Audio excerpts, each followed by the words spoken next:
Hey guys, Neomis here. Now for today's video, I want to talk about Milik. That's right, Arkadiusz Milik, the Polish international, currently plays for Napoli, being linked to Arsenal. Also, what does this mean for Pierre-Emerick Aubameyang? He's been linked with, he's been offered a new contract. Will he sign or won't he? I'll be discussing all of the different facets around that. But until then, if you haven't done so already, please hit the subscribe button below in the channel. It does help support the channel, and like the video as well. It does help to support the video as well. And now, let's get started.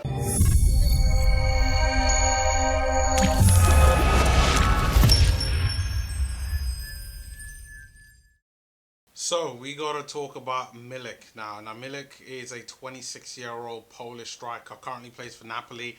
I believe I also talked about him a few months back, uh, just in relation to transfers.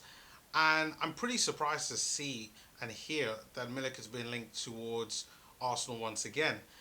But then when I really factor in so many other things as well, but one particular thing, which is what I talked about at the beginning of this video, is that Pierre-Emerick Aubameyang is being offered a new contract with Arsenal, and hey, I you might be saying that I'm clutching at straws, but I see this as a way of either he's secretly already rejected a deal, especially when earlier on today I've seen videos of whereby and tweets from other journalists that Arsenal had put out an offer to him before, but he just never accepted it. So has Pierre-Emerick Aubameyang really rejected a contract, and this is why Arsenal are then looking at more strikers to see if they can get an Aubameyang replacement? Or is this to do with maybe Lacazette? Because at the end of the season, Lacazette is due to also be in the last 2 years of his contract, and he needs to also be worried about whether he's going to be staying at Arsenal. Should Arsenal then go up and sell him? These are things that has to be factored in. But Milik does bring a pedigree. I mean, he's different from Aubameyang.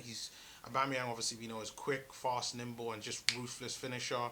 Milik is a clinical finisher. I mean, I've seen him play, but definitely similar to Giroud, but quicker than Giroud. Not as slow, but He's like the classic number 9 of yesteryear. You know, big, strong, can head the ball, holds up the ball really well, and can score goals.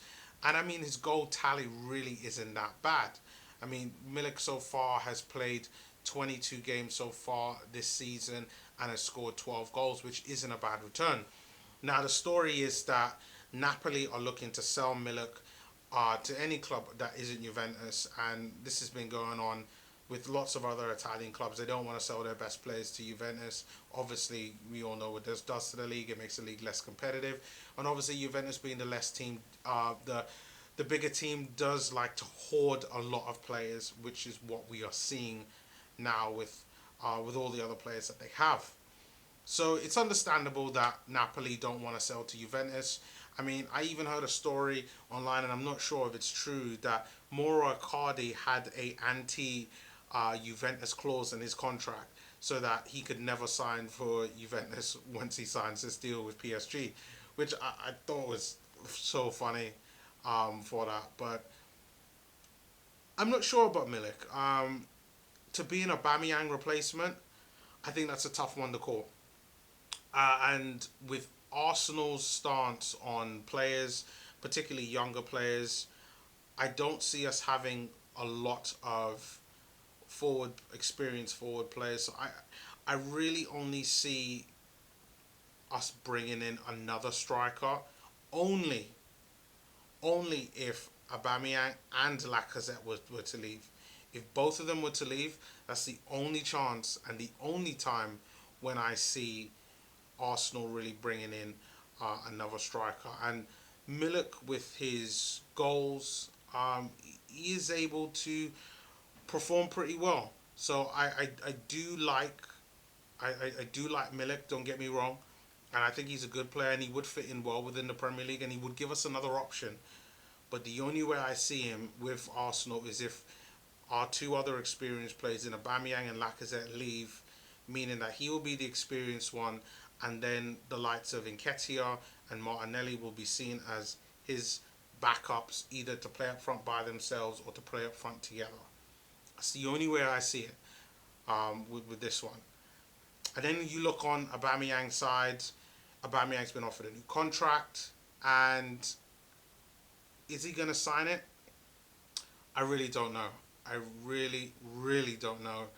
Um, but it is coming to crunch time, and I really am glad to hear that Arsenal have given Aubameyang a new, or offered Aubameyang a new contract, because if he chooses not to sign this, and I don't want to sell him, but you have to be ruthless. You have to sell him. I do not want Arsenal being in a position where they are unable to get money for him. I think that was stupid for us to let Aaron Ramsey just walk away for free. And I get it. You wanted to then continue to try to convince him to stay. But right now, financially, the club is in such a dire strait financially that we need to be able to get money where we can. And if that means that players want to leave, if they don't want to renew their contract, then we have to sell. Now, I mean, if from Aubameyang's perspective, for him, he's holding all the cards, because he could choose to sign a contract and then, oh, happy days. But if he doesn't, he can literally let his contract wind down, or, which is what I think it's more so, is that Aubameyang is waiting for these offers from Real Madrid and Barcelona, and then he will make a decision. Or unless Arsenal get Champions League football, I think that's the one thing that he does want. He wants an opportunity for Champions League football, and if Arsenal are nowhere near qualifying for that this season, and one of those two teams, Barcelona or Real Madrid, come in, I think he will go. Also, there's other things to be tied into this whole debate as well. Lautaro Martinez from Inter Milan is being linked towards Barcelona. Barcelona are looking into him. He is a similar player to Aubameyang, very quick, can score goals. Not as good as Aubameyang, but, young and could still continue to improve. If Barcelona do not get Lautaro Martinez, if they don't, could they then come back for Aubameyang? That is more likely what it is. And if I'm Aubameyang, I'm waiting to see what happens with all of that. It's bad news for Arsenal. It's bad news for fans and people like myself. But we've allowed Aubameyang to have the power in this situation. And Arsenal do need to make a stance on this one. And I think that we can't let him go for free. I, however, disagree with some other YouTubers. I know Lee Gunnar had a similar video on this, talking about this situation, talking about we have to sell them, whether it's Manchester United or Chelsea or whoever, like we'll just have to sell him. We should not be selling Aubameyang to another Premier League team. That's my opinion on it. I do not want to see Aubameyang at another Premier League team. I think that we should be selling him to a foreign team. I don't care where in Europe it is, but we should be selling him to a foreign team, not in the Premier League. Forget Manchester United, because if you sell him to United, you immediately make Manchester United title contenders. Could you imagine? Aubameyang, Rashford, and Martial, all three could play on the wings. All three could play up front.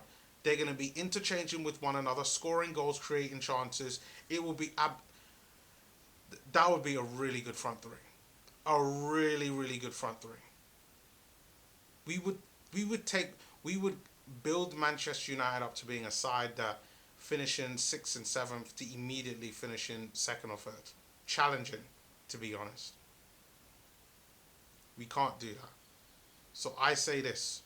Aubameyang, sign the contract. If not, Arsenal Football Club, sell him. If you want to get Milik, I think Milik is a good player. Like, he's been around for a while now. He was previously at Ajax before. Very good player. Very, very good player.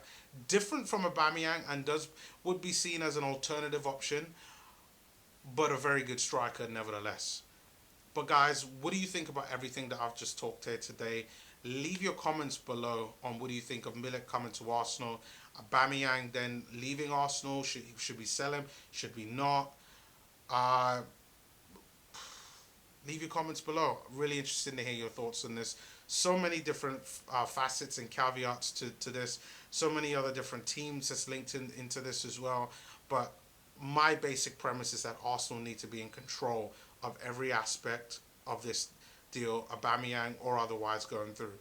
So leave your comments below. Please continue to like the channel, like the video. It does help to support the channel. And I will see you all next time. Peace.